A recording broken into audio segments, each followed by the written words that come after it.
Hello and welcome to the St. Williams podcast. We are your hosts for this episode, Patrick Ansell and William Zanyuk. Today we are joined by AFL Premiership winning player and Brisbane Lions midfielder Josh Dunkley. Good morning, Josh. Good morning, guys. Thanks for having me on. Firstly, congratulations on a great win on the weekend against Richmond. It was an important game for your side. Yeah, it was very important. I mean, probably haven't started the year the way that we would have liked to, so the last few weeks for us have been a good building block into what hopefully holds us in good stead for the rest of the season. Josh, can you tell us where you were born and where you grew up? I was born in Sydney, so my old man played for the Sydney Swans.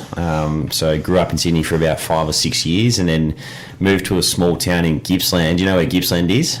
Not really? Not really. Not So really. think of Melbourne, it's about 2.5 hours southeast of Melbourne. So a fair way away from here. A small town called Yarram is where I grew up. So on a farm, Yarram.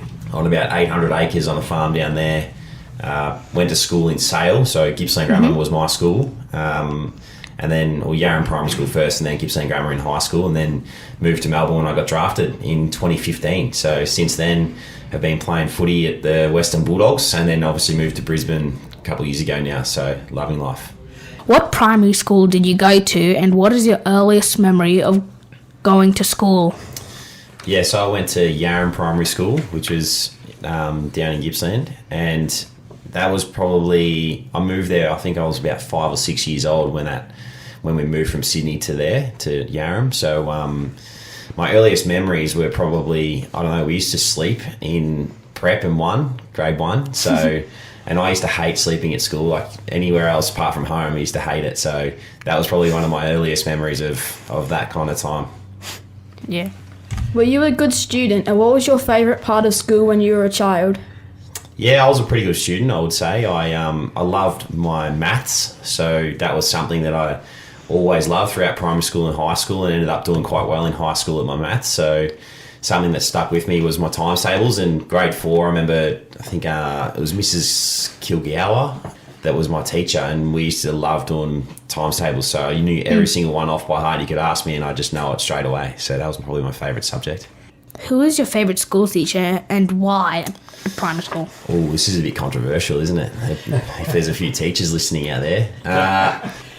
Yeah, I used to love my maths and Mrs. Kilgour, as I mentioned already, but Mr. Hurt was another one, Mr. Sheedy. They were both PE teachers, and obviously being a very athletic kind of kid and loving my sport, they were the other two that I really enjoyed working with. What is your earliest memory of playing sport and what sport was it and was it memorable for good reasons? Good question. I'll throw a left field one at you. I actually did ballet when I was a kid, which is, you boys will laugh at that, but it's funny because even today, like my flexibility and all that kind of stuff helps me recover from games, and it's held me in good stead. So I did that for about a year and a half, 2 years. Everyone used to laugh at me, but now I'm laughing at them because I feel like I recover well, and it really helped me be the person and obviously the player that I am today. But another one too was badminton. So played a bit of badminton as a kid.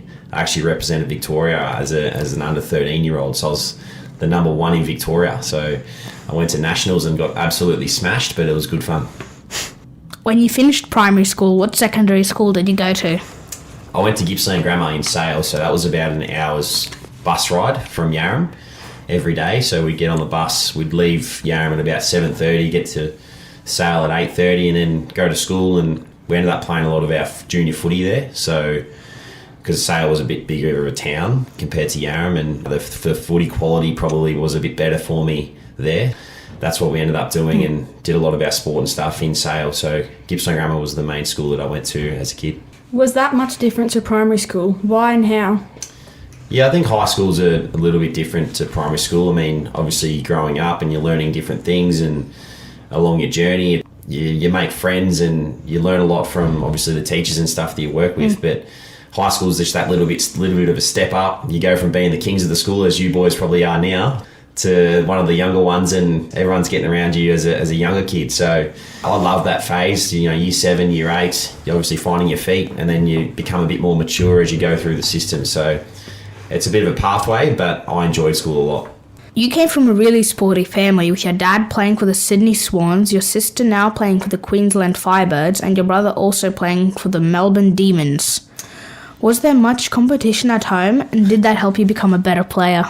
Yeah, there was a lot of competition in the backyard. We used to, my sister actually used to play footy as well. So before playing netball, we used to be in the backyard. We played, I think it was under 14s together, all of us in one team. And Dad was the coach and Mum was the team manager. So we were loving our sport and loving our footy and what it brought to the family. And so the athletic side of things made things in the backyard a bit more interesting. I remember being a lot of tears in the backyard at times, but it was very competitive and very fun. So those days I'll look back on with very fond memories. Did your mum play sport too, or did she just spend all her time driving the kids to training and games? It's a great question. Mum played sport herself, but she also sacrificed a lot for us kids to drive us around, as you mentioned, to a lot of our sport, because Melbourne was 2.5 hours away for us. So when we got to a certain level, there were all three of us were playing in Melbourne on weekends and would have to train down there twice a week. So if you think about that, that's a 5-hour round trip. So between Mum and Dad, they did a lot of driving. So if you do that, it's 30 hours a week in the car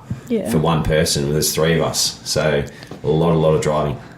Did you, Kyle, and Lara play much footy together in the backyard? And did Lara dominate you both? Yeah, Lara was actually probably the best out of all of us because she was actually quite tall as a kid, and we were still obviously short and growing up. But I remember we used to have 2 trees that were the goals, and then one at another end was the basketball ring. So we had a little basketball ring that you had to try and get the ball in. If you didn't get it in there, it wasn't a goal. You had to go up the other end and score between the trees. So Lara was very good as a kid, and so was Kyle. I was probably the worst, to be honest. It was always a bit of fun, though. It was good.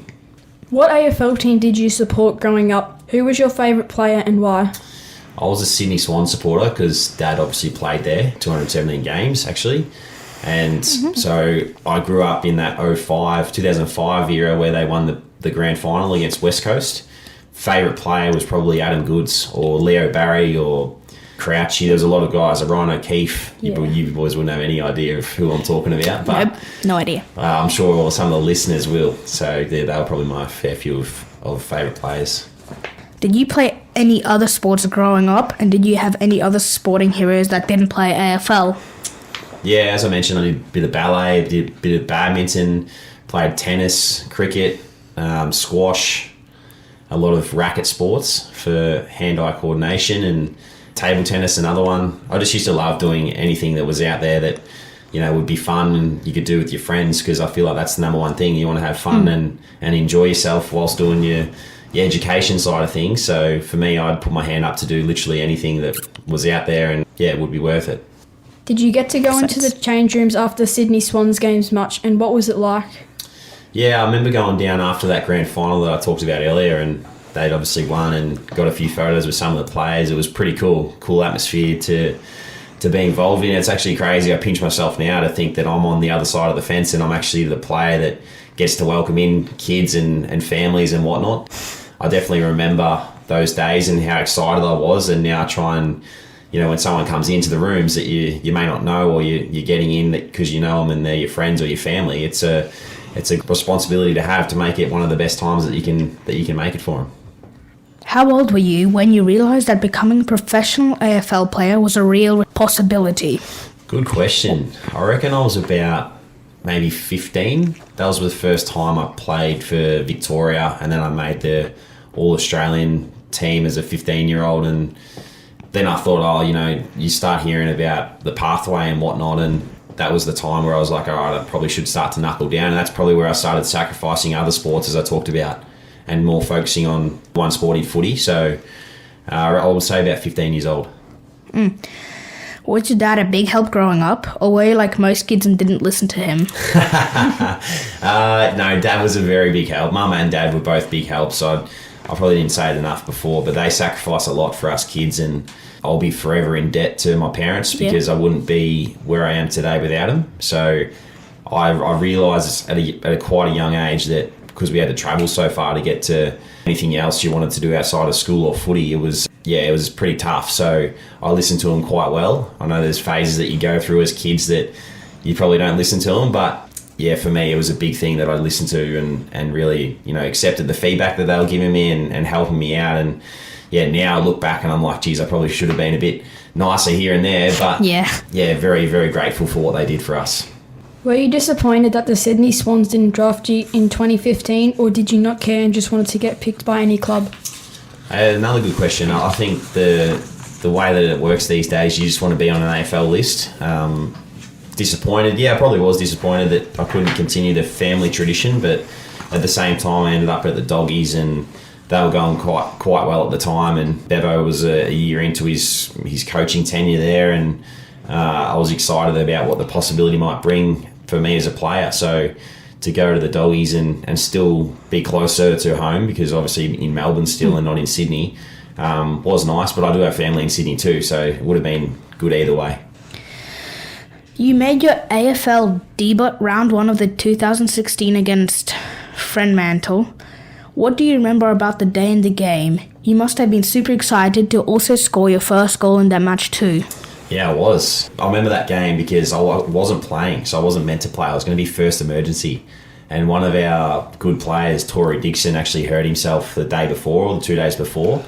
And Bevo called me up and said, mate, you're playing. Like, I'd already knew that I was emergency, and the day before called me and said I'm playing. I remember being at the St Kilda Sea Baths, which is like a spa place that you go to the day before a game. We all sort of met down there and we're getting the hot and colds, and Bevo called me before I got there, and yeah, I was just over the moon, couldn't believe it, very excited. Remember ringing my family and everyone just booking their tickets the day before. It was pretty hard, but I ended up probably getting about 50 people there that I knew, and it was Easter Sunday, round 1 against Freo. We ended up winning by about 10 goals, and I kicked my first goal in that game. Jakey Stringer tapped it over the top to me, and I dribbled it through for a little cheeky goal. But it was an amazing day, something that I'll never forget, and even today I still remember things that I can now pass on to first gamers that we have at the Lions, and we've been able to, or been fortunate to do that the last couple of weeks, and there's been a couple of new young players that have come in and really played their role for us. So, in your first season in the AFL, you make the grand final and you were playing really good footy. What do you remember about the lead up to the grand final, and did your dad have any advice for you? Yeah, I remember the lead up being quite overwhelming. It was obviously in Melbourne, footy's number one sport, and grand final week is one of the biggest things that's on the calendar. So I was very nervous. I remember talking to Dad and asking him about what he did, because he played in the grand final in 96 for Sydney against North Melbourne. So lent on him for a bit of advice, and yeah, he gave me some little pointers that would just, put your phone down, because everyone texts you, all the best this week, or can I get tickets, or whatever it might be. So your phone's blowing up and you can't really do too much about it, but you just got to, continue to be the person that you have been the last few weeks, and the routine that you're in as a player. It goes pretty quickly. Like, I remember looking back now and thinking, geez, that went very quick. People say to you, your career's going to go quick in the blink of an eye, and you're like, at the start, you're like, nah, no way, it's going to go forever. Like, how good. But at the same time, I look back now and I'm like, geez, it has gone quick. The grand final in Melbourne is next level, with just under 100,000 people in the crowd. Does anything stand out for you on the day? A lot of things stand out. I think the number one thing for me was during the game, just at the end of games, they have like security guards that walk around the fence, and our game was really tight throughout. I remember when they walk around, it means there's 5 minutes to go, and we were about 4 goals up, and I saw the yellow jacket security guards walking around the fence. I'm like, geez, we're actually going to win this grand final, and I get goosebumps now talking about it. Like, it's crazy to think that I was in that position as a first-year player. I was 16 or 17 games into my career and won a grand final. So that moment really sticks out in my mind, and obviously a lot of other great moments too. What are your memories of the actual game? Like I said, I remember it being very tough, and I was actually, Josh Kennedy for Sydney played one of the best games you'll ever see, and I remember half-time we were trying to find ways to stop him because he was just dominating so much. And yeah, the game was so tight, and it could have gone either way, and then in the last quarter we kicked away a little bit and managed to get the win. But biggest memory is probably that, just the way that it all panned out, and the security guards walking around the fence. That was probably the number one thing that I remember. Did you get to meet Sting? No, I didn't get to meet Sting. No, unfortunately. In 2022, you made your move up to Brisbane. What prompted that move? A lot of things. My partner's from Brisbane, so all her family's up here. My sister was already here playing netball, as you guys mentioned earlier.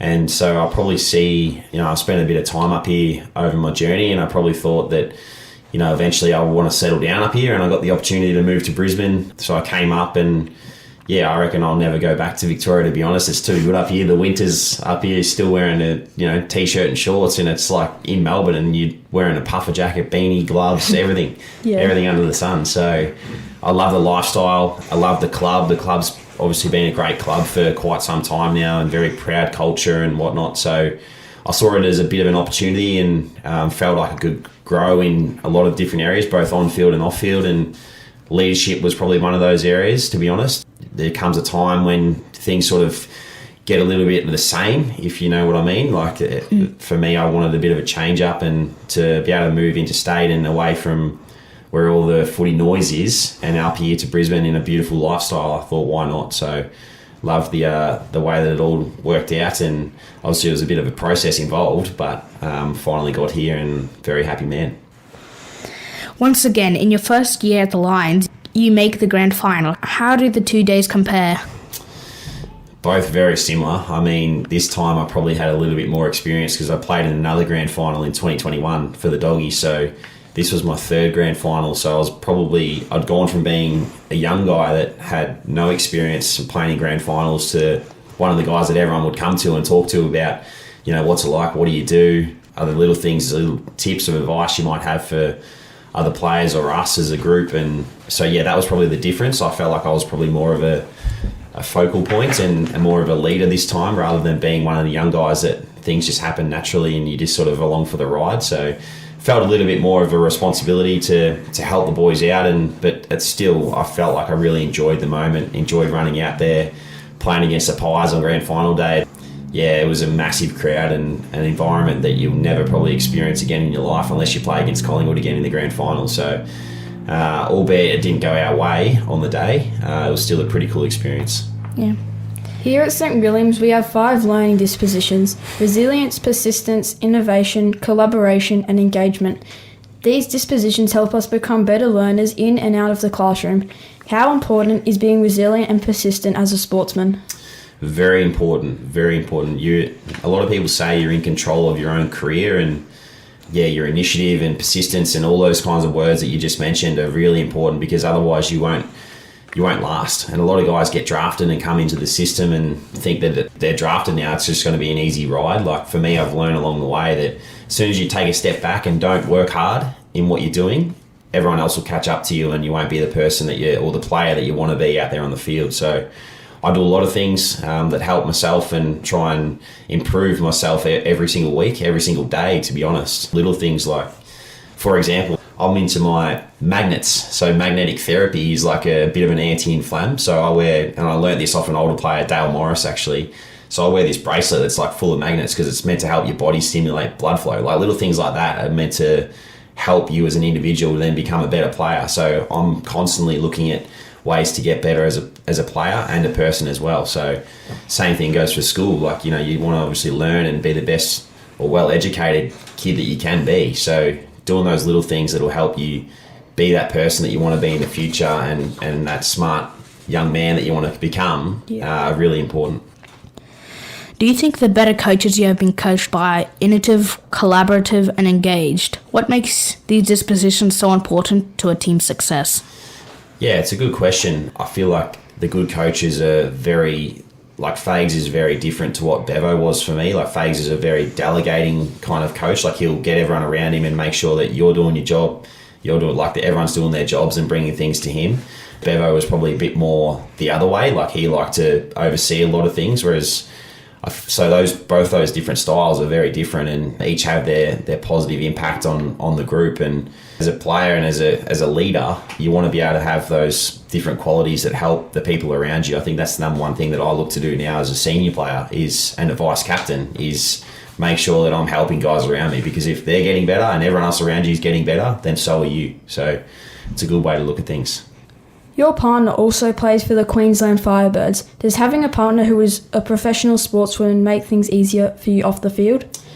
Yeah, it does. At times you ride the waves because, for example, on the weekend we won by 120 points, and Tipper, my partner, they lost yesterday by 7. So I'm happy and she's sad, and it's a bit of fun in the household. But It is nice. You obviously relate a lot in terms of what you're doing and how you're eating and diet and recovery and whatnot. So we have a lot of good conversations, not only about sport, but majority are about sport because you can't really get away from it when there's two of you in the house. We've got a couple of dogs now that are always happy no matter what. So when you come home, they've got a smile on their face, makes you be happy too.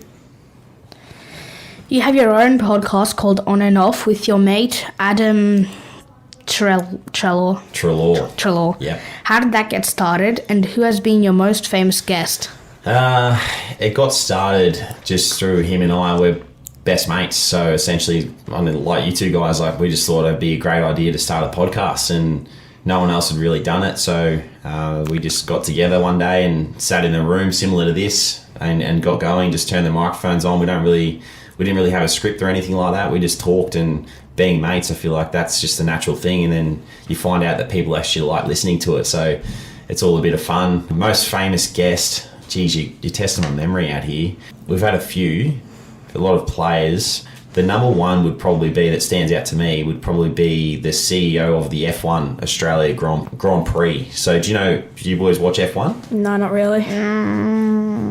Don't think so. So his name's Andrew Westacott, and he was the CEO of the Grand Prix in Melbourne, of the F1, which is a pretty big deal when the F1's a worldwide sport that a lot of people watch. And we got him in the room, like sitting in my position right now as a guest, and would talk to him about F1 and what it brings to Australia and Melbourne. And then on the day, when race day, we got to be shown around a little bit. So that was a pretty cool experience for us. By the way, you have been our most famous guest too, but this is only our second show. How long have you been doing your show, and do you have any tips for budding podcasters? Yeah, we've been doing ours for, I think, 2 or 3 years now. Any tips? I just think have fun. Like, you've got to... Don't come on here and be stressed out. Like, make sure you talk normally. Like, not many people are worried about the chitter-chatter that you might have. It's more just they want to listen to you. So have a bit of fun with it. Enjoy it. That's the main thing. As soon as you don't enjoy it, then you probably should step away and give it to someone else, because... I find that part of it being every week, Adzi and I still do it now, where I'm jumping on Zoom and we're jumping on Zoom and talking to each other, but a lot of the time we're just talking about our lives and footy, and it's so natural that it becomes a bit of fun. So you've got to make sure you enjoy it. That's the number one thing. Have you ever thought of doing a podcast with your partner and call it Goals, Tips and Dunks? That's good. I've never thought of that. You've given me an idea. We might have to start something up. You reckon? What do you reckon? Maybe. Maybe? Yeah. Maybe. It's a cool name. Post-playing, what would you like to do for a career?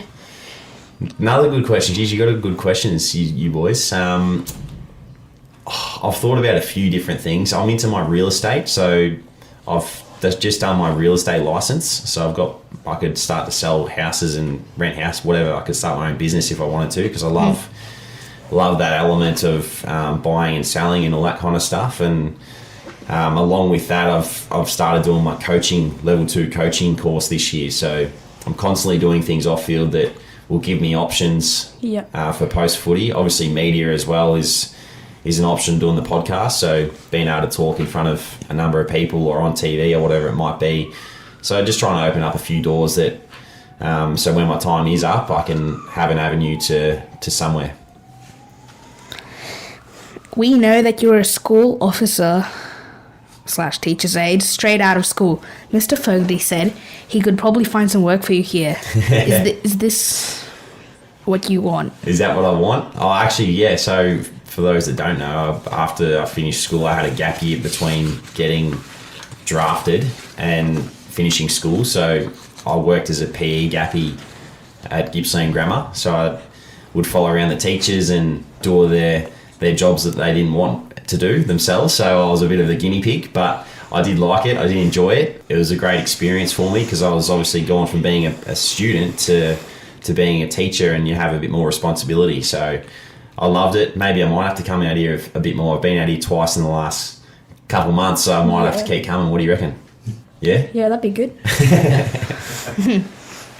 Now, Josh, this is a serious question. Mr. Fogarty only seems to know male sports stars and personalities like yourself, Max Bryant from the Heat and John Eales.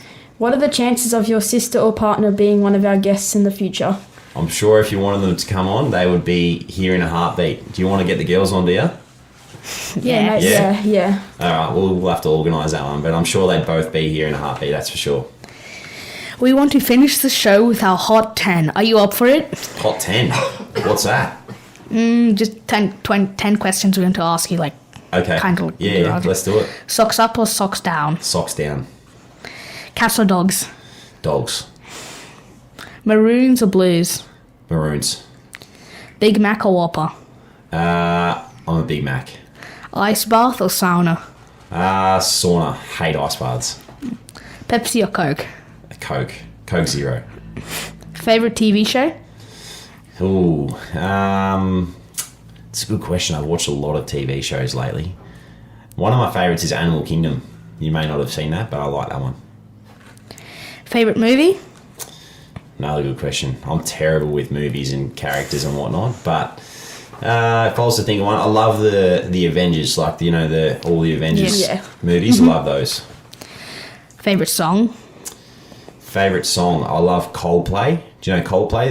Heard of it. Yeah, Heard of it. Yeah. That was my first concert I ever went to, and it was unbelievable. And ever since then, I've followed them along their journey. Clocks, one of their songs called Clocks. It was actually I played my 150th game on the weekend. You get a bit of a highlights reel, and you get to choose the song that they put over the top of the highlights reel, and I chose that. So one of my favourites.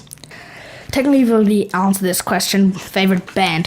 Favourite band? Yeah, you've already answered this question. Probably Coldplay, I would say. Yeah. Thank you so much for being our guest today, Josh. We really enjoyed having you as our guest, and I'm sure all our listeners will love hearing about your life story. Good luck against the Hawks this coming Sunday. Thanks, guys. Thanks for having me on. It was great fun. Thank you. Thank you for coming here. Easy.